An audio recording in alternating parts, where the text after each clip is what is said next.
Hi. Today I'm here to talk about mental health, something that has been in the news in the past 2 or 3 days. I decided to make this video because ever since I heard the news about Sushant Singh Rajput, there's a heaviness in my heart that I cannot get rid of. I simply don't know what pushes people to take this drastic step and what I can do to help. So I called an experienced counselor and asked her about what we can do to help if somebody close to us is suffering. I saw that after the news came out, a lot of people started putting out messages like, if anyone needs help, please reach out, I'm here to talk to you. While I'm very happy about the fact that mental health is being discussed and that people are taking it more seriously now, and I know that everyone who has offered to listen and help anyone who is in pain has the best of intentions in their hearts, and it is so much better than shrugging it off as something unimportant or inconsequential. At the same time, we need to know that just saying that reach out, I'm here for you, is not enough. Depression and anxiety and suicidal thoughts are very, very serious. They are a part of mental illness. Just like we need to know the basics of first aid and paramedics to help anyone who might be in immediate need for assistance, in the same way, we also need to know what is the first aid that we can provide someone who is going through depression or has suicidal thoughts. One thing we all need to understand is that it is absolutely imperative that they get professional help. If you know anyone who is suffering from depression, or if you know someone who has expressed suicidal thoughts to you, please don't try to fix the problem on your own. Please make sure that they get professional help. Here are a few things that we can do for our loved one. If someone does call you up and says that I'm having suicidal thoughts, I feel like taking my own life, what can you say to them? I'm going to run through first all the things that we can do, then all the things that we shouldn't do.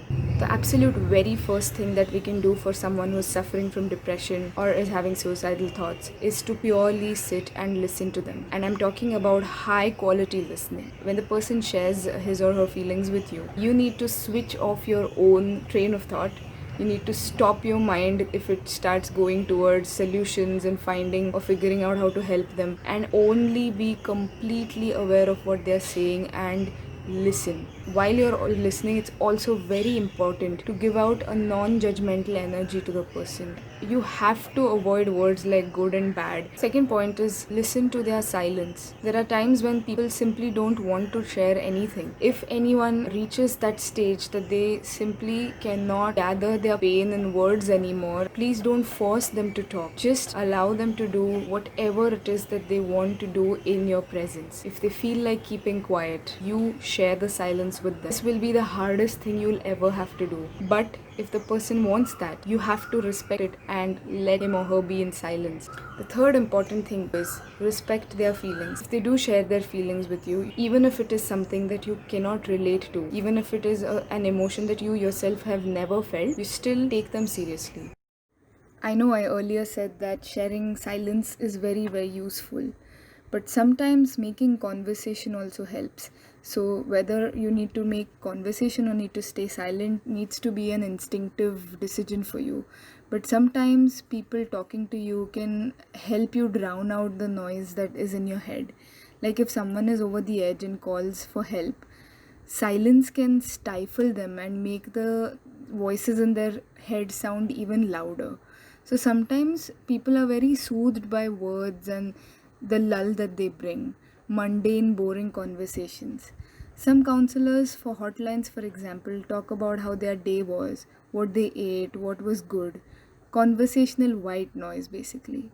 It's important to not say anything overwhelming, but humane connection of lives through basic steps sometimes cuts through the overwhelming agony of that moment.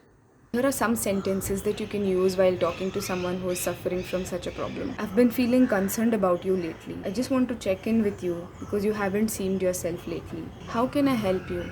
What kind of support can I give you? Have you thought of getting professional help? You are not alone in this. I care about you.